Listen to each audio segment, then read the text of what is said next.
E aí, moçada, eu me chamo Heráclito e vamos continuar nossa série de vídeos sobre a clínica junguiana.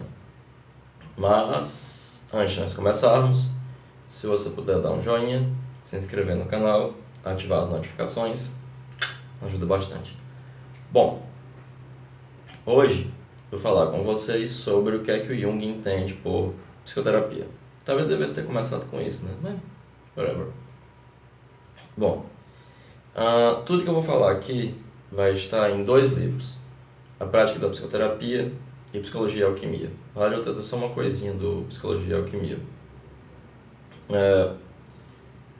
O Jung ele vai, especialmente na Prática da Psicoterapia, que foi publicado depois dos livros, de boa parte dos livros sobre alquimia, é muito interessante vocês olharem as datas de publicação, né, dos textos que vocês leem do Jung, para entender o que é que veio antes, que concepções já estão mais maduras, quando é que ele... Né, isso é muito interessante. Na prática da psicoterapia já tem várias concepções bastante amadurecidas, né? É um livro essencial. Por isso que eu vivo citando ele aqui. Ele vai estabelecer alguns conceitos fundamentais. O primeiro que eu gostaria de ressaltar aqui é o que ele vai chamar de irracionalização dos objetivos em análise. O que é que isso significa? Eu já comentei com vocês que para o Jung a neurose traz sua própria terapêutica, né? Porque jaz no inconsciente aquilo que é necessário para que a consciência possa voltar a ter o papel de direção adaptativa. Na neurose, meio que essa direção adaptativa cai nas garras do inconsciente. Logo, o que o Jung vai propor é o que ele chama de irracionalização dos objetivos em análise. Então, por exemplo, você chega na análise, aí diz assim, não estou conseguindo estudar e eu vim para cá porque eu quero estudar. Então você diz, eu tenho uma fobia de avião e eu vim para cá porque eu quero andar de avião. Ou você diz, desde que meu pai morreu, eu não consigo sair de casa, tenho depressão, não adquiri pânico, qualquer coisa desse tipo, né?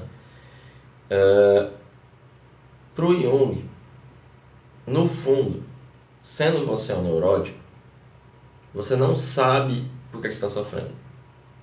Obviamente, o seu sofrimento tem uma causalidade no que diz respeito aos eventos da sua vida. Todavia, tem gente que o pai morre e sofre, tem aquele luto e continua a vida normalmente.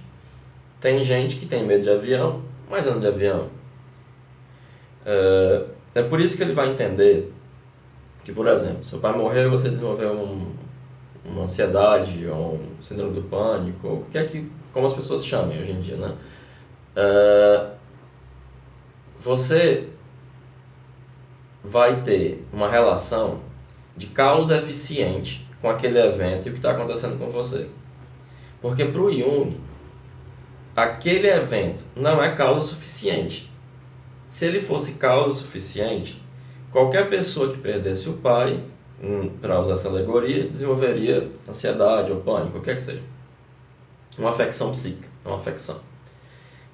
Mas não é assim que acontece. Logo, esse evento precisa encontrar uma série de condições psíquicas que pré-existem ao evento e predispõem a pessoa a isso. O próprio Freud já percebeu isso e é por isso que ele abandona a teoria do trauma, né? Inclusive é uma teoria bem sofisticada, não era uma teoria bobinha, né? E é muito interessante que o senso comum retorna muito ao trauma. Eu sempre fico muito curioso com relação a isso, né? Será que aconteceu alguma coisa? Será que foi isso, né? Mas o Jung vai pensar em causa eficiente. O que é causa eficiente para Aristóteles, né? É o que põe determinada coisa em movimento. Por exemplo, a causa eficiente do filho é o pai. A causa eficiente da estátua é o escultor, né? Mas isso não engloba todas as causas, né? Não lhe dá a resposta. É por isso. Não, né?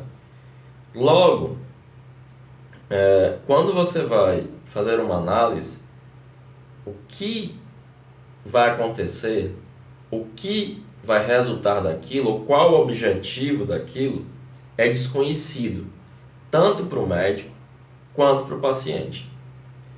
E esse objetivo, ele jaz no inconsciente.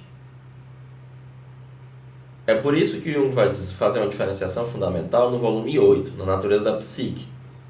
Eu só vi ele fazendo lá, talvez ele tenha passado despercebido em outros locais, né?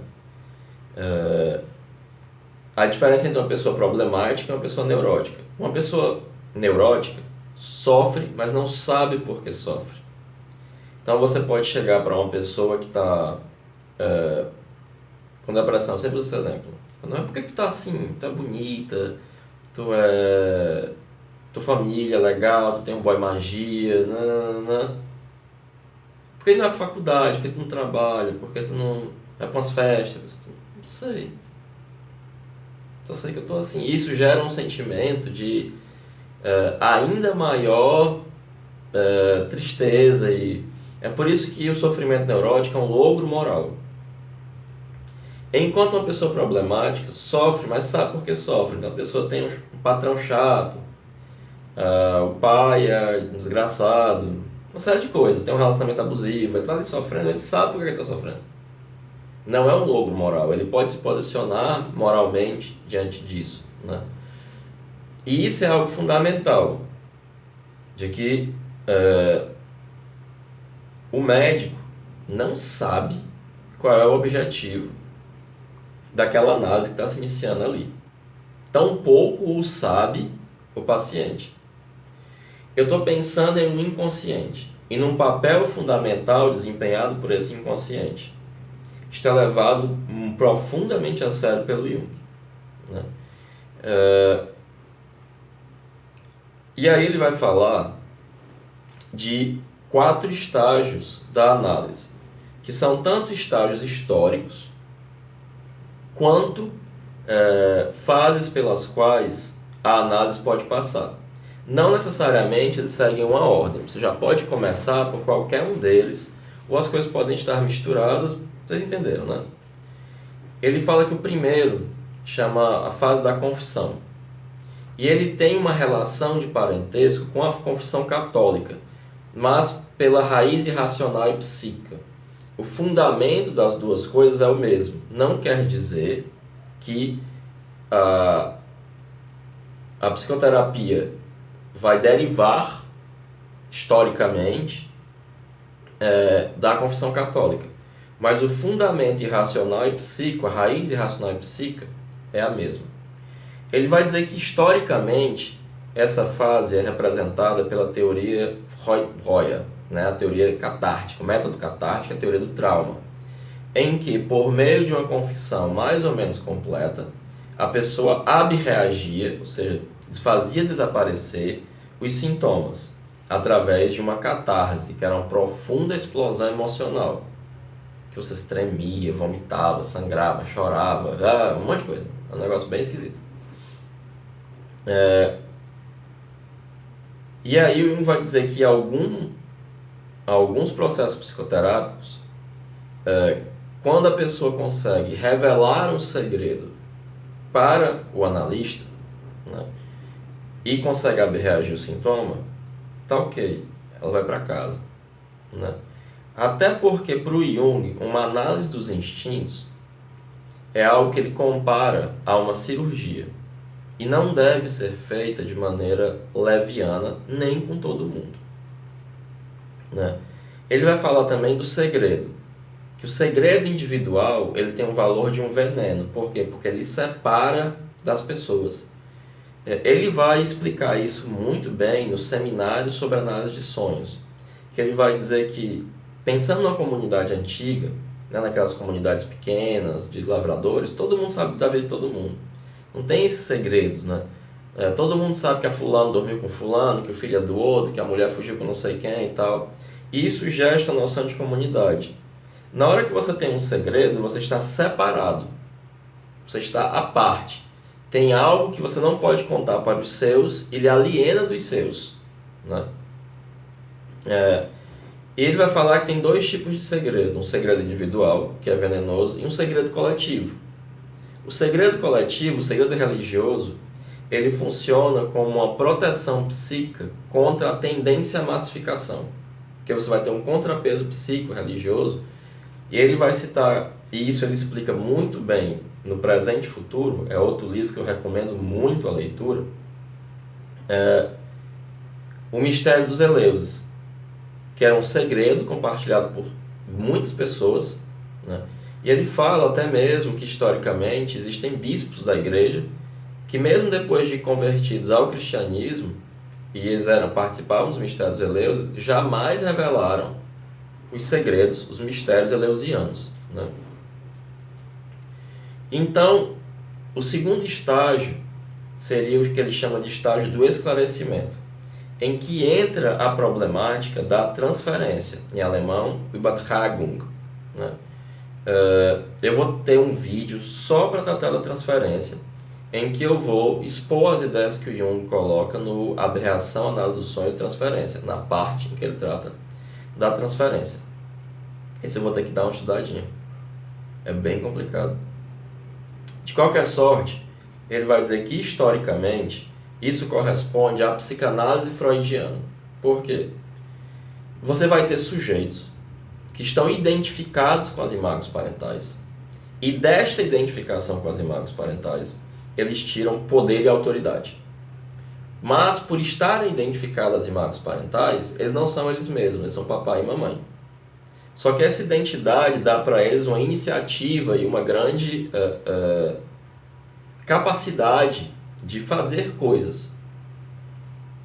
E que, quando eles estão em análise, essas imagens parentais são projetadas no médico.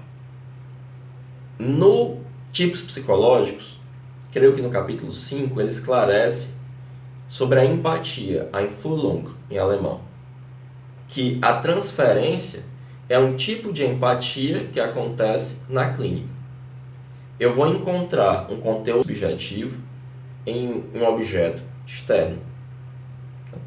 Eu vou ter essa empatia por esse objeto, porque o meu conteúdo, as minhas imagens parentais, as imagens psíquicas, que são arquetípicas de pai e mãe, elas são projetadas no médico. Por que se chama fase do esclarecimento?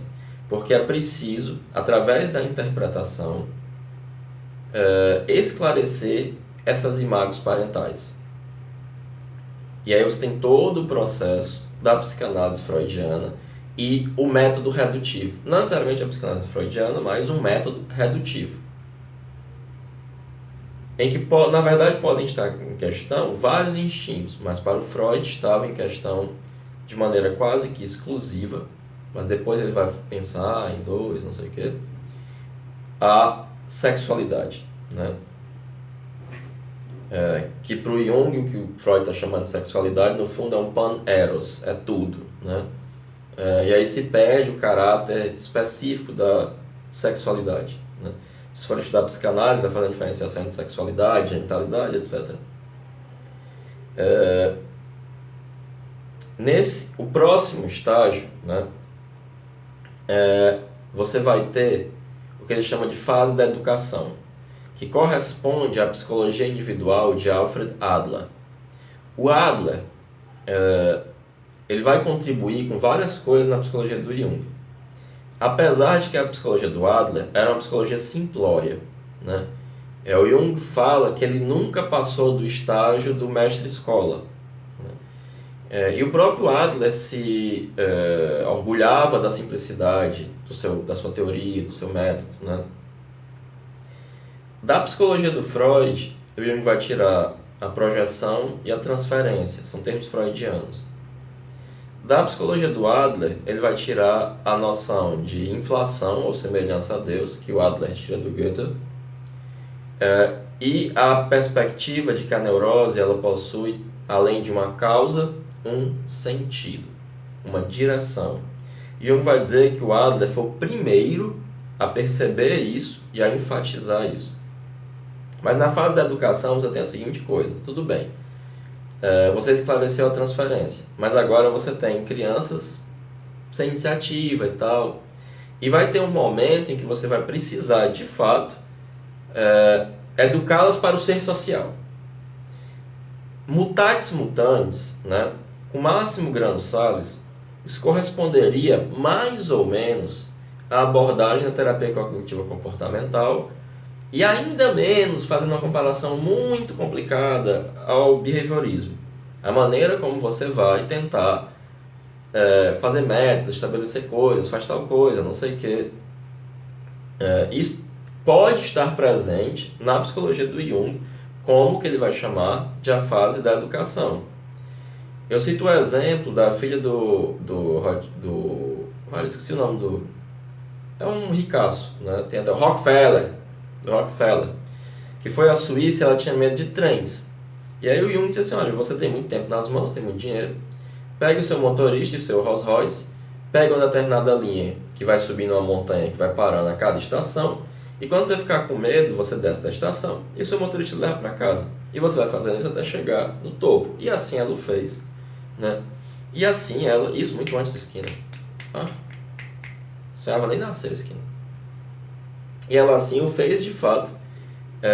Isso a livrou do sintoma de fobia de trens, né? O último estágio, né, seria o que ele chama de fase da transformação. Ele chama de fase da transformação porque isso demanda uma transformação mútua, tanto do médico quanto do paciente, do cliente. E aí é a contribuição dele, porque vai se tratar da fenomenologia específica da individuação. E nesse ponto entra em questão o método sintético, né?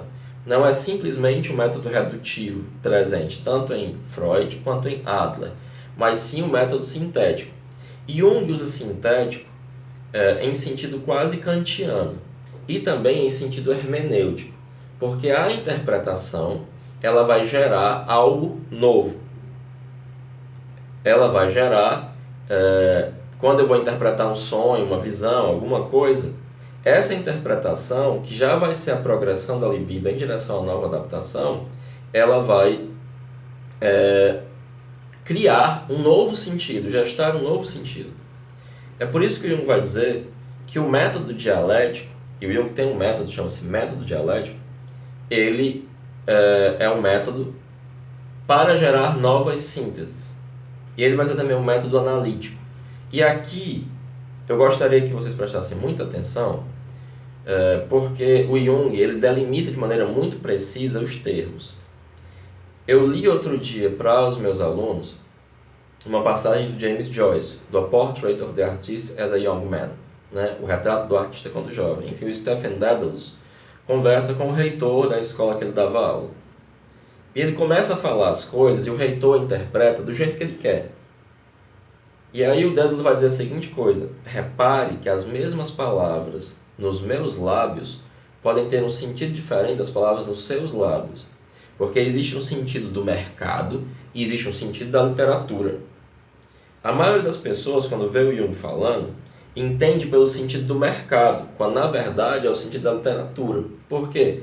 Literatura no sentido de que ele estabelece epistemologicamente um sentido para aquilo que ele está falando. Ele delimita os conceitos. Então, quando o Jung fala analítico significa tudo aquilo que resulta do confronto entre consciente e inconsciente. Isto é analítico, né? Eu estou tendo sempre o cuidado de esclarecer o máximo possível os conceitos. Mas eu preciso que vocês compreendam que o que eu estou falando aqui não são as palavras do mercado, são as palavras da literatura, uma literatura muito específica, a literatura do Jung, que tem uma base kantiana, que tem uma base na hermenêutica, certo? E é muito importante que vocês não questionem o Jung a partir das palavras do mercado. É muito comum isso acontecer. É o que Gaston Bachelard chamava de obstáculo verbal. Então, eu chego para vocês e digo, eu fui na Caixa. Eu estou falando da Caixa Econômica. Aí você pega e diz, vai, a pessoa entrou numa caixa? Pronto, isso é um obstáculo verbal, uma coisa bem bestinha. Mas acontece o tempo inteiro, né? E o Jung é muito preciso ao delimitar os conceitos, né? Então, às vezes você diz, não concordo com tal coisa, assim, mas essa sua discordância é o que o Jung está dizendo. Você só não entendeu que ele está usando essa palavra em um sentido próprio, né? Que ele, inclusive, explica. E é muito, muito, muito importante que as pessoas tenham a preocupação em entender o que o Jung está dizendo, né? Que é a minha preocupação. Eu não li o Jung e disse assim, esse cara está dizendo... O Jung é um gênio. Um dos maiores gênios da humanidade, que dedicou a vida inteira a isso. Tu vai lê com respeito. Tem o princípio hermenêutico da caridade. Se eu não entendi, eu que não entendi. O texto tem sentido. Esse mínimo. Né? Pensa assim, se eu não estou entendendo, é porque eu não estou entendendo. Não é porque o texto não tem sentido. Não é porque o Jung era um abestado. O Jung não era abestado. O abestado é tu. O abestado sou eu. Passei 20 anos lendo um monte de coisa. Schopenhauer, Nietzsche, o próprio Freud. Li Freud pra caralho. Fui ler William James para entender o que é que o Jung está falando, né?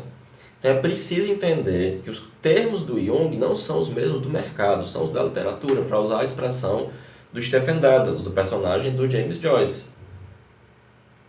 Que as palavras nos meus lábios podem ter um sentido diferente das palavras nos seus lábios. É o obstáculo verbal do Gaston Bachelard, né? Isso por si só já evita tantos problemas. Um pingo de humildade. E eu sempre tive essa humildade ao ler Jung. E eu fico muito pé da vida quando o povo diz que eu sou arrogante. Aqui no Ceará o povo vive dizendo que eu sou arrogante, não sei o quê. Mas não, eu sempre tive essa humildade de não entender. Tenho a humildade de não entender. É muito importante não entender. Né? E pensar, como é que eu vou entender isso aqui? Né? Eu sempre conto para os meus alunos, quando eu comecei a ler Kant, eu comecei pelo pior lugar possível, que é o Prolegômetro da Metafísica Futura. E eu disse, gente, eu sempre fui inteligente, eu fiquei retardado, eu não entendo nada. Fiquei burro. E eu passei uns 3 meses enlouquecido tentando entender aquilo de todo jeito. Mas eu sabia que não era o livro que era sem sentido. Kant, gente, Kant. Era eu. Que de repente tinha ficado burro, que não estava entendendo nada. E aí eu fui fazer todo um esforço enorme para entender aquele negócio. Mesma coisa. Eu fico muito impressionado com a pessoa que diz, não, porque o Jung... Mas assim, para a pessoa... Assim, o Jung... E tu?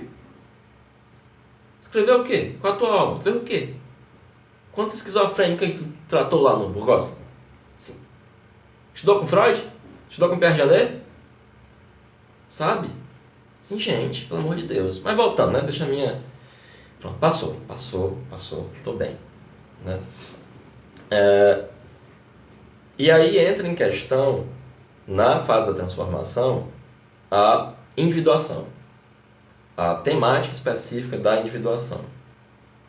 Né? Tendo esclarecido isso, o Jung também fala na prática da psicoterapia em 2 grandes grupos fenomenológicos, né? De pacientes. Um que corresponderia mais ou menos ao grupo freudiano, né? De pessoas que, devido à identificação com as imagens parentais, elas já são adaptadas à náusea. Elas têm dinheiro, elas têm lugar, posição social, mas elas fizeram isso às custas da própria individualidade. Elas têm uma individualidade atrofiada. E aí, para elas, ser normal não é cura. E eu também vou explicar o que é cura para o Jung. Já o grupo que seria mais ou menos adleriano são pessoas de profunda individualidade, né? São individualistas, mas de parca adaptação social. E para estas, né, cura significa ser normal. Ou seja, para alguns, cura significa transformação. Há um terceiro grupo, né, que seria aquele que vai entrar na problemática específica da individuação, em que cura significa tornar-se quem se é, tornar-se si mesmo, né? Então veja que cura tem sentidos, mais de um sentido para Jung, né? A depender de quem você está falando. Isso é uma coisa importante, você fazer uma exegese, uma leitura crítica dos textos do Jung. Ele tem uma mania kantiana, né? O Kant, ele às vezes usava palavras diferentes para querer dizer a mesma coisa e a mesma palavra para dizer coisas diferentes. No Jung isso também acontece. Então é preciso uma leitura atenta e cuidadosa do contexto do qual o Jung está falando, né? Jung não é confuso. Nós é que somos desatentos a ler. E é preciso ter essa humildade ao ler um grande autor como Jung. Jung não é um autor qualquer. Ele é um grande autor, né? Eu lembro até uma palestra que o Zizek falou, em que ele cita Adorno para falar de Marx e Hegel. Que ele vai dizer assim, você não pode ter essa postura paternalista de um juiz que vai dizer o que é que desse autor vale hoje em dia para o nosso tempo. Não, senhor. O autor é que tem que julgar o nosso tempo, né? É uma posição diferente, né? Como, no caso dele, Marx ou Hegel enxergaria o nosso tempo, né? Porque nós não podemos nos colocar nessa posição de juiz paternalista. Porque o Jung... Gente, é ridículo. Ridículo. Né? Obviamente, você tem que fazer uma leitura crítica. Obviamente, você precisa dizer as grandes verdades novamente na linguagem do nosso tempo, né? Mas um tempo de humildade. Eu não estou aqui como palmatório do mundo. Eu não acho que estou sempre certo. Mas eu estou fundamentando o que eu estou dizendo, né? E eu acho que o Jung nos legou um negócio absolutamente fantástico e que as pessoas jogam, para usar uma expressão suíça que eu não gostava, o bebê jogam fora o bebê junto com a água suja do banho. É um negócio muito triste para mim. Vejam os psicanalistas, a reverência que eles têm a Freud. Vejam o pessoal das ciências sociais, a reverência que eles têm aos pais fundadores, a Durkheim, a Max Weber. Aí os Jungianos, né? Porque o Jung, gente, vocês são... Tô bem. Passou. Tô bem. Passa. Né? O que mais que tem para dizer sobre a psicoterapia na perspectiva do Jung, né? Então, basicamente, isso é muito basicamente mesmo, isso é o elementar. Lembrei, tem um negócio do Psicologia e Alquimia. Deixei até aqui para eu ler, porque o Jung vai falar das possibilidades de término de análise, né? E isso é uma questão importante. Uma vez eu fui dar uma palestra sobre isso, não era uma palestra, era uma mesa redonda. Tinha Stefania, que é uma pessoa fantástica da TCC, aí tinha o Olinda, que é um cara muito bom, dos dois professores da UFC, do humanismo, né? Leio especialmente Heidegger. Aí tinha eu, né, representando a psicologia analítica, e tinha uma moça muito boa da psicanálise lacaniana, que vocês vão me perdoar, e ela vai me perdoar eu ter esquecido o nome dela, mas ela, assim, a palestra dela foi fenomenal. E aí era sobre final de análise. Foi organizado na UFC por dois alunos meus, o Sávio e a Letícia, né? Grande abraço para vocês são muito foda. E como eu fui falar sobre final de análise, eu peguei a Psicologia e Alquimia, né, em que o Jung vai falar das possibilidades da análise acabar. O Jung, em alguns momentos, fala de maneira muito jocosa que a transferência acaba quando o dinheiro acaba. A transferência se resolve quando o dinheiro acaba. A análise pode acabar, né, por N motivos. A pessoa viaja, o terapeuta viaja, sei lá, o dinheiro acaba, né?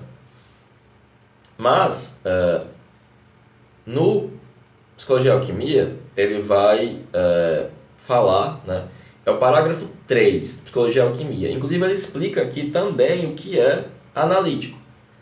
No processo analítico, isto é, no confronto dialético da consciência e do inconsciente, né, constata-se um desenvolvimento, um progresso em direção a uma certa meta ou fim, cuja natureza enigmática me ocupou durante anos a fio. Os tratamentos psíquicos podem chegar a um fim em todos os estágios possíveis de desenvolvimento, sem que por isso se tenha o sentimento de ter alcançado uma meta. A meta, que ele está falando de maneira muito aberta, é a meta da individuação, tornar-se quem se é. Só que tornar-se quem se é quando eu digo assim, funciona quase como um slogan, né? Até porque cada pessoa é uma coisa diferente. Então, eu digo isso, essa meta que o psiquismo parece estabelecer, ela é uma meta que é desconhecida, que vai ser conhecida em cada processo individual. Mas os estágios possíveis em que pode chegar a um fim são: depois que o indivíduo receber um bom conselho; 2. Depois de uma confissão mais ou menos completa, porém suficiente; 3. Depois de haver reconhecido um conteúdo essencial, até então inconsciente, cuja conscientização imprime um novo impulso à sua vida e às suas atividades; 4. Depois de libertar-se da psique infantil após um longo trabalho efetuado. Isso é muito difícil de acontecer. O terapeuta que consegue isso e o paciente que consegue superar isso está de parabéns. 4. 5. Depois de conseguir uma nova adaptação racional a condições de vida talvez difíceis ou incomuns. 6. Depois do desaparecimento de sintomas dolorosos. 7. Depois de uma mudança positiva do destino, tais como exames, noivado, casamento, divórcio, mudança de profissão. 8. Depois da redescoberta de pertencer a uma crença religiosa ou de uma conversão. 9.